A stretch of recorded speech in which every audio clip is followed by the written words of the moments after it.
Welcome. It's the Close the Deal show. I'm your host, Terrence McCray. Our motto is the movement to succeed continues. Every week we bring you information from inspired individuals, entrepreneurs, nonprofit organizations, and local small business owners who not only can inspire you, but who can challenge you to be at your best. Here on today's Close the Deal show, we have two guests, Benny D. Bell and Khalil Mack. And if you're looking for strategies to help you in business as well as educate the public, then you're in the right place. So, ladies and gentlemen, I want to welcome you to, as well as another third partner of theirs, to the Close the Deal show, Mr. Benny Bell, as well as Khalil Mack. Welcome, ladies and gentlemen. Welcome. Thank you very much. Thank you for coming on the show. Thank you for having us. Definitely. Could you share to the viewers, Khalil, a little of your background? A little bit of about my background is I am a trained retirement specialist.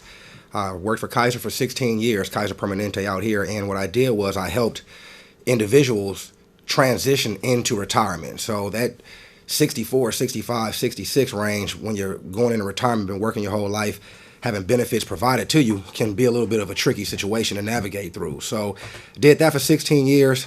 2 years ago, I retired from Kaiser and started my own company and partnered with New York Life. And now what I'm doing is continuing that educational component by helping people once again navigate through their working years to make that navigation through retirement a little bit easier. So, and that's why I partnered up with Benny over here. So, Benny, could you tell us a Yes. little bit about your background?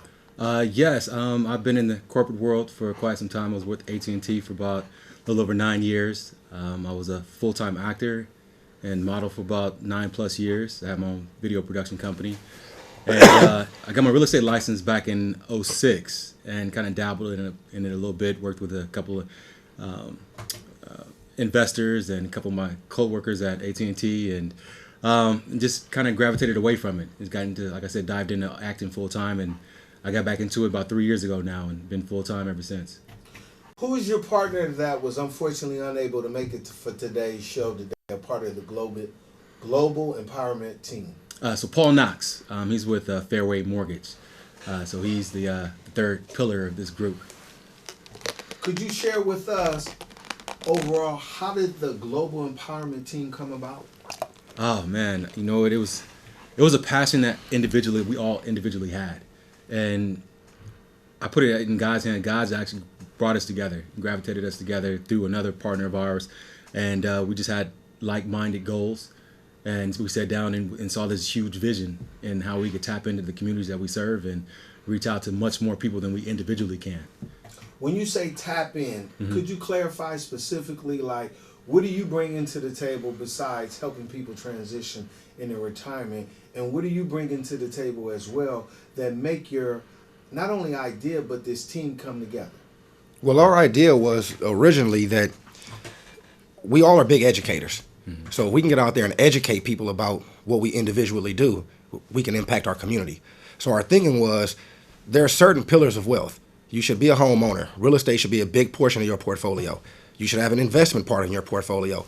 People a lot of times miss out on the insurance component of their portfolio. So the way we saw it is if we can combine together our global empowerment strategy and go out there and when we meet with people, conduct workshops, we can impact them further than just one entity. At this point in time now, we can talk about the importance of home ownership and how that plays out in generational wealth building. We can talk about the importance of investments and the proper tools and strategies for that. We can talk about the importance and the piece and component of life insurance. So our thing is, if we can get out there and do shows like this, have workshops, build our platform out, we're helping a larger mass than what we could do individually, as Benny said. So that's the whole purpose behind us partnering together and taking our mission a little bit further.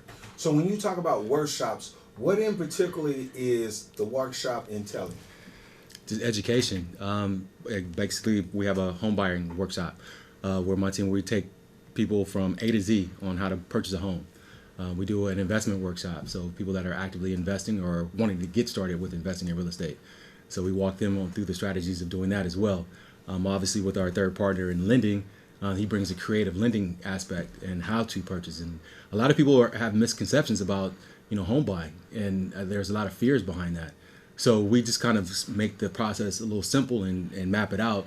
And then we set up follow-ups. So that way we can dive in a little bit more specifically to what their individual needs are, and basically walk with them through the path of home ownership, and then pass that along to, what's the next phase, how to protect your property, wealth building.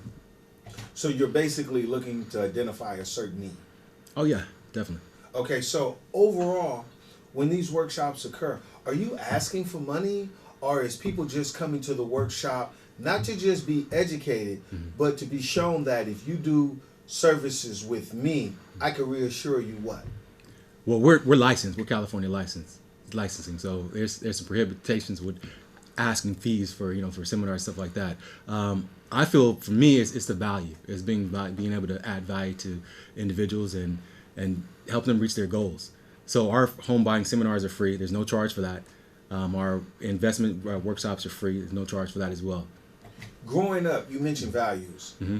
What were the 3 principles that your parents instilled in you that you instill to customers? Integrity, honesty, and keeping your word. Integrity kind of encompasses all that. I think integrity would be the number one, and just being able to help others. We're here to help others. It's not about just us and what we can accomplish. It's what, at the end of the day, is how many people were you able to help. That is so true. Mm-hmm. A lot of times companies find a way to get other people like yourself to do these type of workshops. How are you connecting with different corporations to provide a need to certain sectors in certain communities? Well, we both do this. Exactly. We're actively reaching out to different organizations, different business owners. We're super active in our Chamber of Commerce. I'm an ambassador of several different chambers of commerce. But those types of activity, coming on shows like this, the Close the Deal show, this is going to allow us to get in front of business owners, in front of different organizations that do make those types of decisions. So, what organizations have you worked with in the past? Kaiser Permanente, the police department. I've done things at the school district out in Solano County, individual business owners, the Chamber of Commerce, the Wiseman Company. I mean, and Benny's list probably goes a little further than that as well. Solano. So, yeah. Yeah.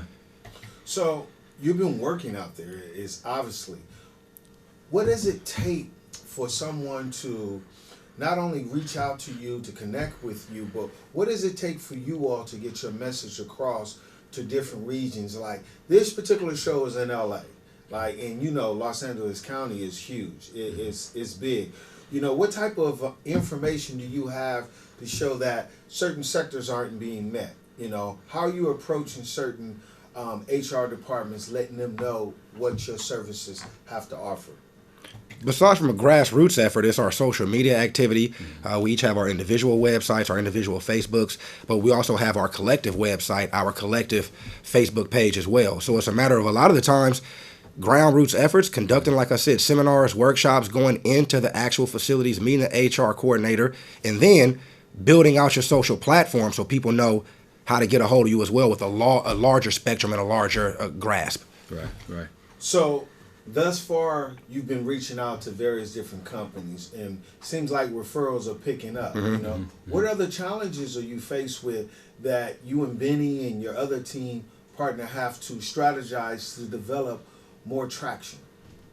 Just scaling up. Once that we get to a point to where obviously our calendars are booked out a year in advance, that's a good thing. And then it's scaling up and just reaching out to other individuals that we could bring in and rinse and repeat this in other areas.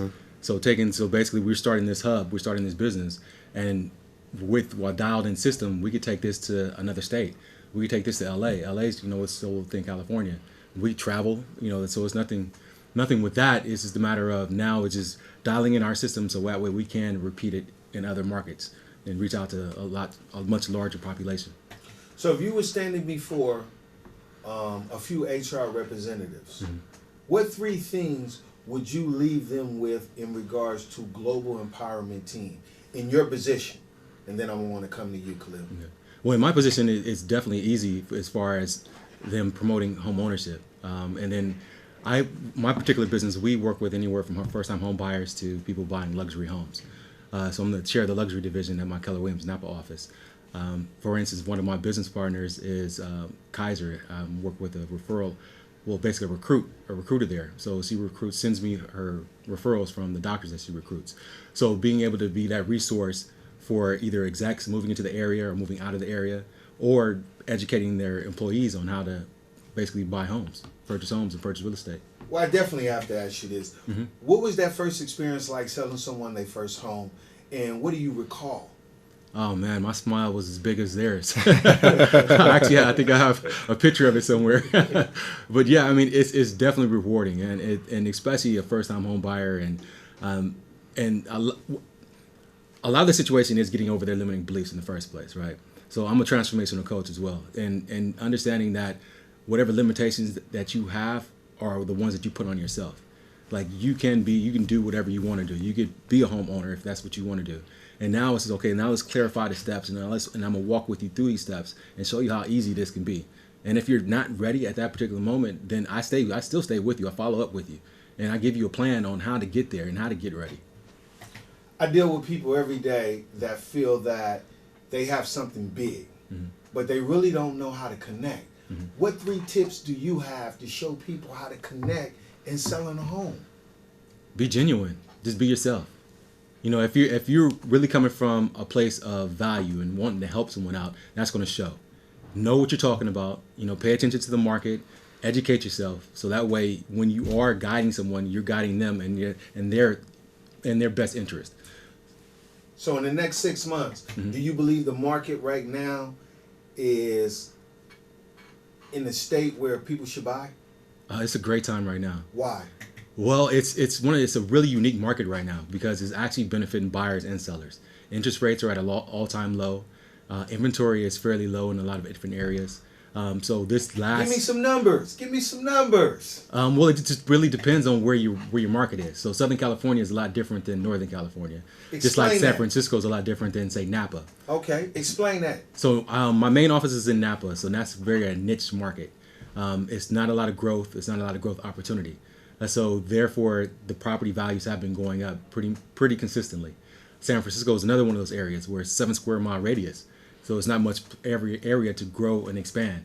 So the property value with the demand here has consistently brought up the home values. You have certain areas like Vallejo. Vallejo was one of the top places to invest in the nation over the last 5 years. That particular neighborhood, that particular city, it filed bankruptcy a little over 10, 15 years ago. Okay. So they're in a rebuilding stage.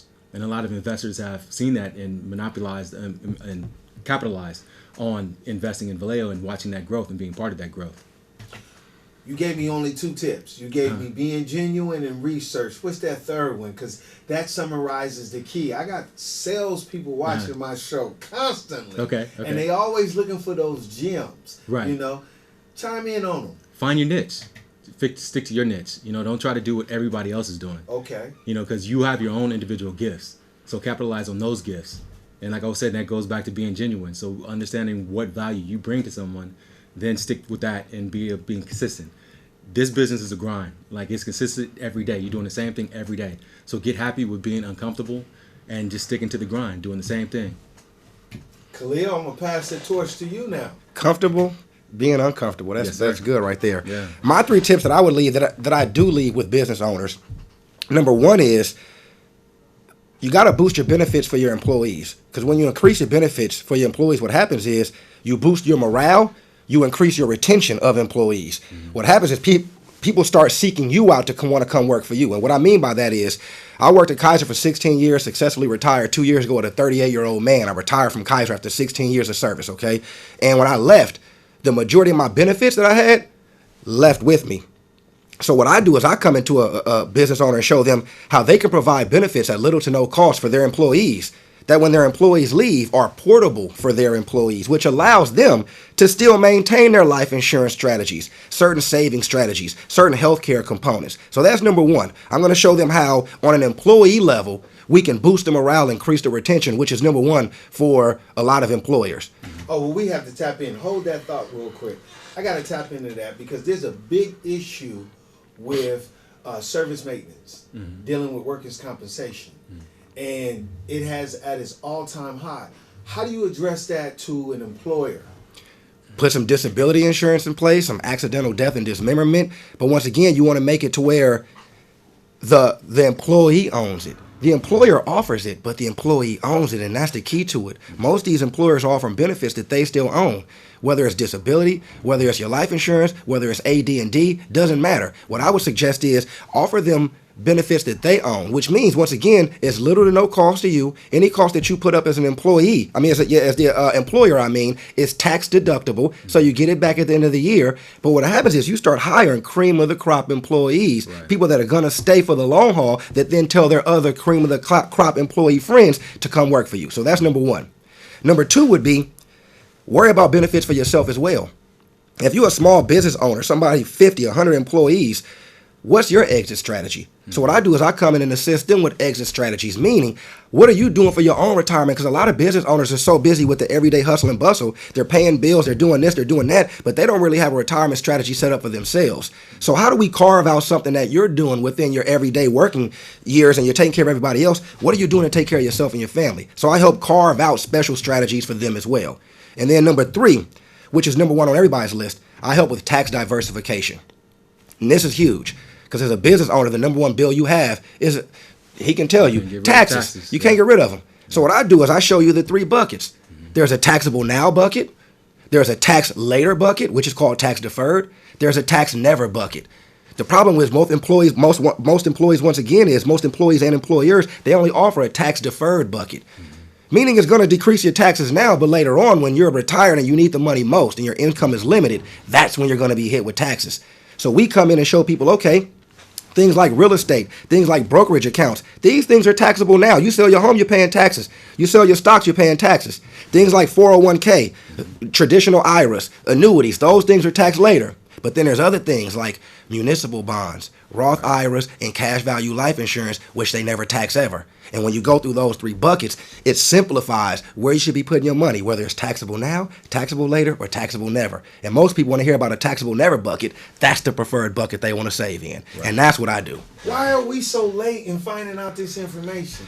Why isn't this information flooded in our community in the books? Well, look, it's not taught in our schools. Yeah, and well, look, I gave an explanation to somebody recently. In the top 1%, you got to realize, the top 1% control all the wealth. Mm-hmm. And when we think about that, when you go to school, typically you get a loan or something, right? So the top 1% are the people who are giving you the education. They run the colleges, they own the colleges, they fund the colleges. Mm-hmm. When you need your loan, you're getting your loan from the banks, which is the top 1%, so they're giving you the loan. So they're going to teach you just enough in college to go work at their corporations, right, where then they pay you enough to go pay them the loan back from college. So it's this vicious cycle that they want you to be caught in. Right. Why would they teach you how to build your own generational wealth when I can keep you trapped in that cycle? And if it's not that, in some of these inner cities, the other option is you go to jail from selling drugs or something like that. And guess who runs the jails? The same top 1%. So either way it goes, they got you trapped in the system. So it's up for people like you, Benny, myself, Paul, to come in and say, you know what, I'm going to do a Close the Deal show. I'm going to bring entrepreneurs on with different type of strategies to educate the community. And it's our job to get out there, conduct these workshops, come on these shows, do a Facebook Live to where we can spread that word and let people know. It's simple. It's like if you go to the gym, he's not giving you rocket science. Eat 6 times a day, eat healthy, drink water, exercise. Mm-hmm. It's up to you to do the exercise and eat properly, though. Right. We're going to give you a simple strategy, but it's up to you to still eat your couple times a day, drink your water, and exercise. Mm-hmm. That's simple. So right now, there are many companies who are not educating their public. Why would a company allow your team to come in and educate their employees? Well, it's not just educating their employees, it's educating them as well. Because they still have goals as well. I mean, they might just be the business owner. However, they still might want to scale up and leave and replace themselves in that business to start another business. We talk about the pillars of wealth building here. So real estate, obviously life insurance, and creative lending. So with these aspects, you still continue to grow wealth and you actually create more opportunity. So we're not just talking to the employees, we're talking to the employers as well. I understand that. But one of the things that I know that when people compete for contracts, it's not what you know, it's who you know. Mm-hmm. Mm-hmm. Why aren't we working together? Okay? So for you all to be in a position to acquire new potential clients, whether they're with organizations or local small business owners, here it is. Here's an opportunity for you all to let not only the Close the Deal Show viewers know, but here's an opportunity for you to stamp your mark. We're here. Mm-hmm. How do you do that? So for us, honestly, a lot of the proof is in the pudding when you get us out and you see our passion. Right. But we are, number one, it's 5 P's of success, okay? And that's the reason why we all identified each other, is because we all met these 5 P's. But you got to have purpose. Mm-hmm. When you find your purpose, your true purpose of what you should be doing, and I love doing what I was doing for Kaiser. I was helping people, but I was helping them with just healthcare. And when I realized my true purpose to help people on a larger spectrum than just healthcare, that's just a component of it. Mm-hmm. So when I found my purpose, I couldn't help but have the second P, which is passion. I'm passionate about what I do. I'm passionate about helping my community. I'm passionate about educating my community about simple strategies that I learned when I was 25. The third P is have a plan. Right. These gentlemen have a plan, and we continue to implement our plan and put it together. The fourth P is people, surrounding myself with the right people. And 5P is persistence. So with us, when you see us in action, you see those 5 P's in action. But I would tell any business owner, the benefit of bringing us in is like Benny was touching up on. Not only is it beneficial to an employer and their level, from tax diversification, employee retainment, making sure the business lasts more than one generation. Because honestly, 33% of businesses successfully pass down to the second generation. Mm-hmm. And it's about 13% to the third generation. So for us to come in and increase those numbers through education is our number one purpose. But after that, for the employee, to make sure we are hiring top-notch, quality, Class A employees because of the benefit structure we have, because of the structure that we put into place. Those things, once again, are not only benefit from the top to the bottom, but from the bottom to the top as well. It's beneficial for everybody involved to make sure that we've got a tight ship in order, and everybody's finances are in order, everybody's business is in order. Because when you build that professional side, that personal side can't help but start building as well. So the 5 principles, the 5 P's, I hear you speak on, right? Overall, you're talking about building economic development. Mm-hmm. Mm-hmm. Now, to a person who just got out of prison and unaware of this information, how would he benefit, not just listening to you, but how would he benefit overall working a minimum wage job based on the information you're talking about? Because if you, I'll let you. Easy. I mean, it's mindset more than anything. And once you get the right mindset, then it's a matter of finding the right tools. So we can bring you the tools. And then once we get you over those limiting beliefs as to why you can't, what you think you can't do, then now it's just a matter of just preparation.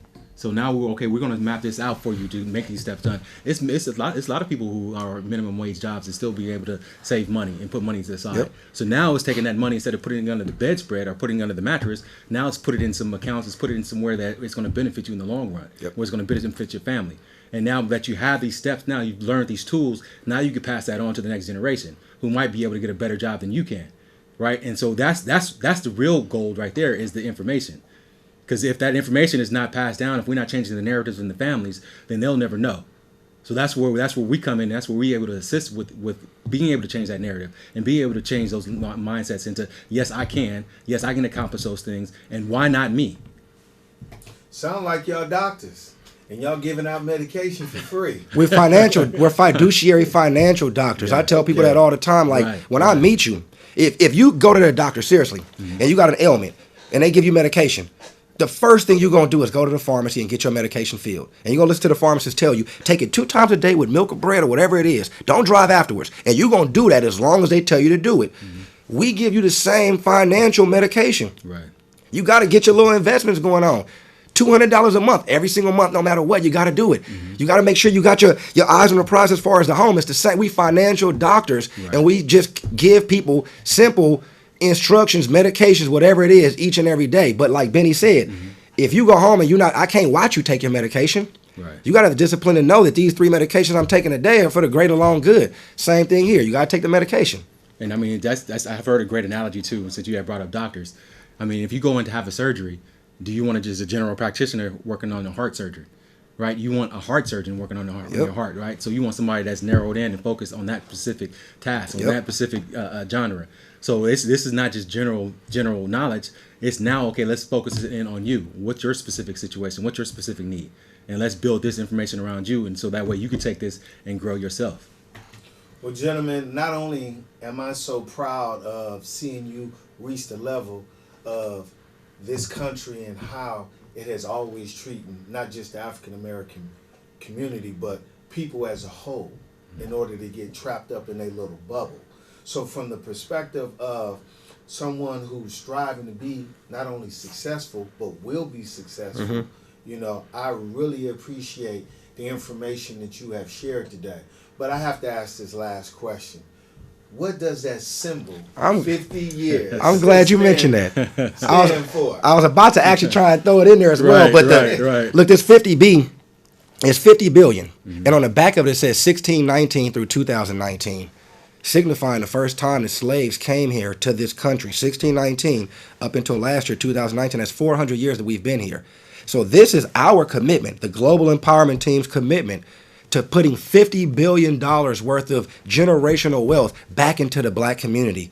Not only just throughout a lifetime, each and every year. Right. So we're trying to do that every year. Our commitment is, how do we put $50 billion worth of wealth back into our communities, whether it's through 401k building, investing in your own brokerage account, Roth IRAs, Building mutual your funds, businesses. municipal bonds, having your own business, being a business owner, tax diversification, buying homes, buying land, buying commercial property, investing in life insurance. We utilize all these different strategies, and every year Stocks. our commitment is to get to this 50 billion back in our community. That's the reason why we wear that. Not only do I want to thank you all for coming on the show, but for educating not just our viewers, but for anyone that's listening to the message that you gentlemen have shared today. It was impactful, it was informative, but most importantly, it was from you all's heart. Thank you. Appreciate Man, it. thank you for having us. Thank you for having us. Definitely. Definitely. Before we close this deal, not only be looking for the shows that I have been waiting to show you all, I have a show coming out with former Good Morning America weatherman Spencer Christian. Stay tuned to that. Always remember, you can watch the Close the Deal show every Monday night at 8:30 p.m. Cable Comcast local in San Francisco. Or you can watch it online, 29.SFC.TV. You could also watch the Close the Deal show in Los Angeles, California on Spectrum Cable Channel 32 under Pasadena Media Online. And don't forget, you can always go to the Close the Deal Show YouTube channel, subscribe, like your favorite episode, and always remember this as well. If you want to make the right connection and close the right deal, always tune in to the Close the Deal Show. Take good care, everyone.